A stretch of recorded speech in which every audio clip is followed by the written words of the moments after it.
Assalamualaikum warahmatullahi wabarakatuh. Masyarakat Bali mayoritas memang beragama Hindu. Namun siapa sangka, putri mahkota dari seorang raja di Bali justru memilih jadi mualaf dan memeluk agama Islam. Putri mahkota itu adalah anak Raja Pemecutan Denpasar yang bernama Gusti Ayu Maderai. Gusti Ayu Maderai terkenal dengan parasnya yang cantik hingga menjadi kembang kerajaan. Para pembesar kerajaan di Bali pun berlomba-lomba memikat hati sang putri. Penasaran bagaimana kisahnya? Simak selengkapnya berikut ini. Beranjak dewasa, Gusti Ayu Maderai akhirnya menjatuhkan pilihannya kepada Raja Bangkalan Madura yang bernama Pangeran Cakraningrat keempat. Setelah resmi menikah, Pangeran Cakraningrat keempat mengajak istrinya kembali ke Bangkalan. Kedua mempelai dinikahkan secara Islami dan Gusti Ayu Maderai pun menjadi mualaf atau memeluk agama Islam. Beliau menikah dengan Raja Bangkalan Madura yang bernama Pangeran Cakraningrat keempat, kata Pak Mangku. Nama beliau pun berubah menjadi Raden Ayu Siti Hotijah. Raden Ayu sangat rajin menjalankan ibadah, terutama sholat 5 waktu. Kala itu Raden Ayu menikah pada umur 27 tahun. Sementara Pangeran Cakraningrat keempat berumur lebih dari 55 tahun.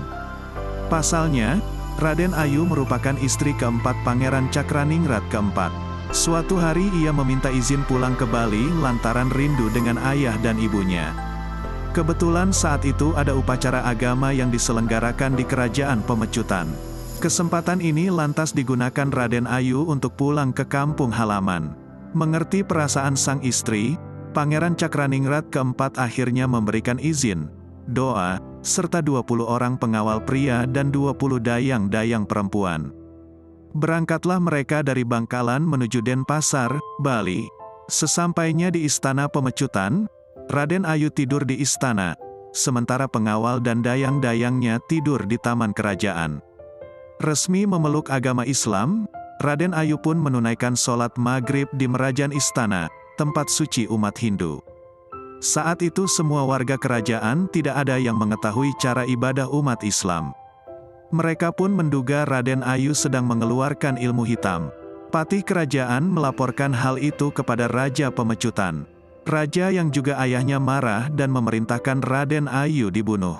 Tidak lama kemudian, Patih mengajak Raden Ayu Siti Hotijah ke depan pura Kepuh Kembar.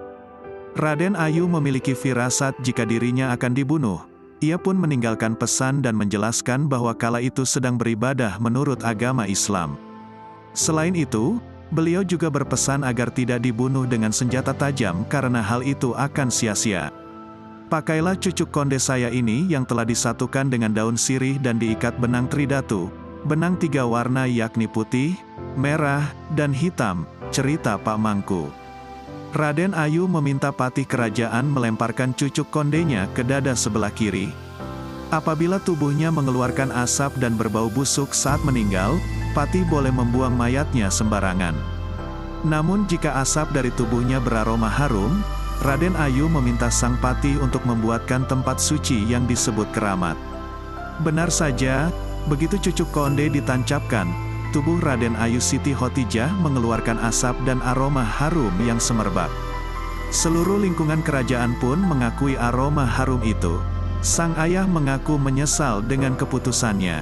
Jenazah Raden Ayu lantas dimakamkan dan dibuatkan tempat suci yang disebut keramat, sesuai dengan permintaan beliau sebelum dibunuh. Begitu jasad Raden Ayu Siti Hotijah dikebumikan, tumbuhlah sebatang pohon setinggi 50 cm di tengah makam beliau. Dicabuti sampai 3 kali pohon itu kerap tumbuh kembali.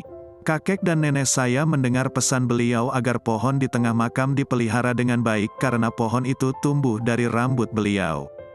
Melalui pohon ini Allah Subhanahu wa Ta'ala akan memberi mukjizat dan rezeki pada umat yang berziarah, cerita Pak Mangku. Hingga kini pohon tersebut masih dirawat dengan baik dan terus menjulang tinggi. Orang-orang menyebutnya pohon rambut atau taru rambut. Umat Islam pun ramai berkunjung ke makam Raden Ayu Siti Hotijah. Wallahu a'lam bishawab. Semoga kisah di atas dapat menjadi bahan renungan dan menjadi pelajaran yang bermanfaat bagi kita semua. Wassalamualaikum warahmatullahi wabarakatuh.